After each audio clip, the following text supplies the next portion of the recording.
Pada korang yang datang Jakarta nak tempat estetik cantik-cantik tapi harga sangat-sangat berpatutan. Sumpah cantik. Ayo pilih kita. Ini living roomnya. Kira macam 2 day bed.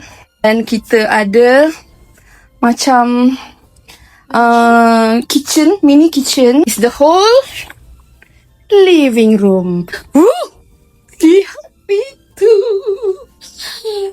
Estetik banget sih.